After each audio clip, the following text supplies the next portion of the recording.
Hello, brothers and sisters, YouTube family. Hope you guys are being blessed. This morning, I found myself called to prayer by Mother Claire, as a word from Lana Voster came out that the enemy had been attacking daughters of God and taking their swords.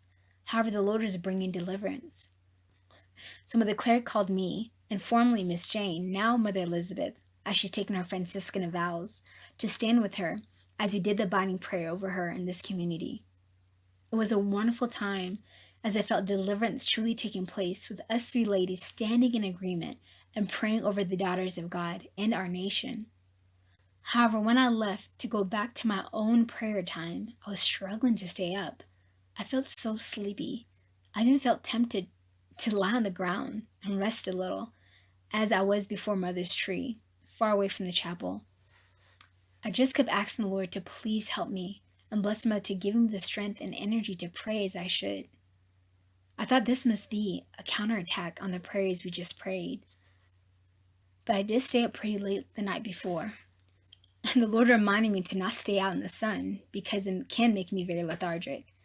I just get cold easily. I love leaving the chapel in the morning and going to the top of the mountain to pray, where many times it is the hottest. So as I began with my worship, the Lord played a song from the Prince of Egypt soundtrack. So I decided instead of leaving to endure as I began to worship. Holy Spirit played a song from the Prince of Egypt soundtrack, and immediately I began to envision a young prince who had everything at his beck and call, as a story unfolded before my eyes. He was in the early days of his youth, around 10 years old or so. His throne was positioned right next to his father's, as he had a vast kingdom that was far and wide, all at his inheritance. However, he had such a heart for his people, and he longed to know them and even play with the neighborhood kids. So one day, he accompanied his father into town as he was summoned to provide counsel to the people of the land. As the king was busy, the young prince snuck off so cunningly, even the guards didn't notice, as he took off his royal robe and his crown, placing them in sacks that were on the horses. He then entered a small poor village where a group of children were playing. He asked to join them. They knew he didn't look familiar, like any of the young boys in their village, but they merely agreed and accepted him. There was a group of 3 boys and 1 young girl, fairly the same age as the prince. As they tossed a ball back and forth to each other, laughing gaily and chasing one another.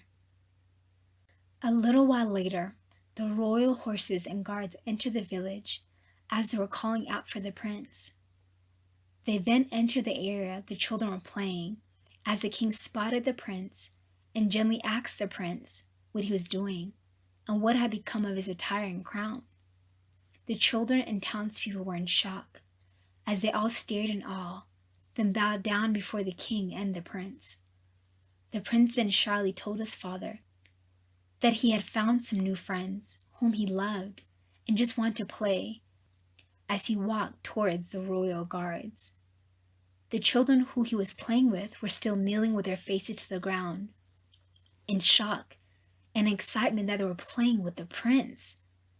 The young girl took one glance up as the young prince took one glance back at his group of friends as their eyes met. He smiled at her warmly, and she immediately felt flustered and a pang in her heart she had never experienced before, as did he. The young prince then mounted his royal horse as he was given his royal robe and crown to wear as they headed back to the palace.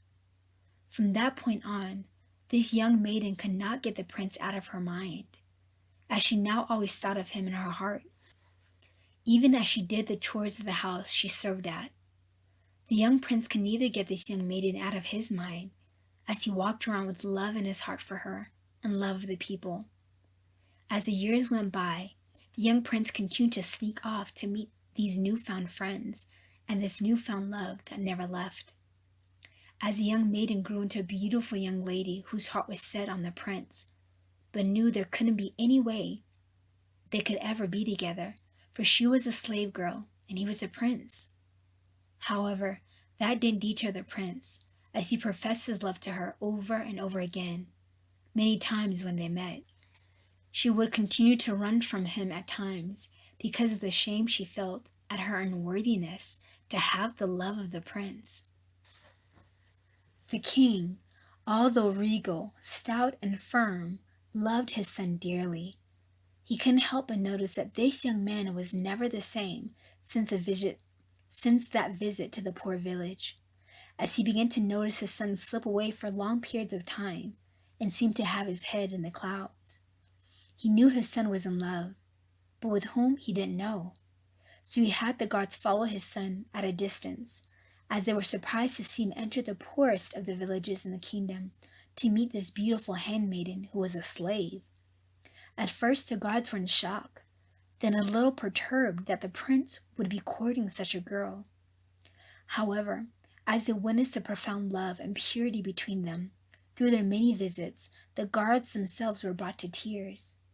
As they went back telling the king, in all excitement, that the prince was in love and had found beautiful handmaiden, although a slave, the love between them was indescribable, as their hearts were moved by their interactions. The king pondered this for a while, thinking, how could he give his kingdom to his son, and a queen who is a slave? But he loved his son dearly more than the kingdom, so he decided to talk with his son. Around the same time, the young handmaiden was having so many doubts, as she thought to run away for good from the village. Her love for the prince had grown so much that she couldn't bear seeing him with a queen. She knew she didn't have the wisdom, she didn't have the right attire, and she didn't have the right status to be a queen. It would never happen. She was even a slave and owned by her master. She then began to pack her things and made the decision to leave that night without saying goodbye. The son, too, at that moment had finally mustered up the courage to tell his father about his love for the handmaiden and his desire to live among the people. As the king at the moment summoned him in his courts, he told his son that he knew something was amiss, as his mind had seen on other things, and he knew when he saw a young man in love. He told him of how the guards had followed him to the poorest of the villages and found him enwrapped with a beautiful slave girl there. Immediately, the son, ready to defend this love, boldly said to his father that indeed he was in love with this young slave girl, since they met years ago in their youth, that she had captured his heart in all purity. She was everything he ever desired, and was willing to renounce his crown, the kingdom, and his inheritance just to be with the one he loved, and live among the people he loved. The father was in awe at his son's courage, and deeply moved by his son's heartfelt love for this slave girl and the people of the kingdom, that he would be willing to renounce everything just to be with them. The king was so moved, as he teared up and told his son that he wanted to raise a king who would be willing to lay down his life for the people of the kingdom. As his son had now grown up to a mature, wise, and gentle young man full of authority, the king gave him his blessing and told him to bring this young lady before him. The son in excitement ran from his father's presence to seek his beloved handmaiden to ask her for her marriage. However, when he arrived at the village, no one knew her whereabouts. He went to her master first and bought the young maiden back from him, so she was no longer a slave. He then began to search high and low, calling out her name. He finally found her in a small enclosed garden, as she was crying among the lilies, with her bags packed and her countenance deeply troubled. The prince rushed her aside for the first time in his royal garments and lifted her head up tenderly as he wiped the tears from her cheeks and said he would store every tear from this point on in an alabaster jar, because her tears were liquid words of love that were so precious to him. She was so elated to see him as she jumped to her feet, and they embraced. As thoughts of doubt, shame, and discouragement flooded her all over again, she pulled away slowly, picked up her bag, and was resolute in leaving him still, as she told him it could never be, they can never be, that she was a slave and he royalty. The prince, soon to be king, what would he want with the likes of her? Then the prince told her how much he loved her, and that he had bought her for a price, so now she was free. He had also spoken to his father, that he was willing to renounce everything for love of her and the people, that he was willing to lay down his crown, his inheritance, even the kingdom, just to be with her and live among the people with her. She was amazed and unsure of his words.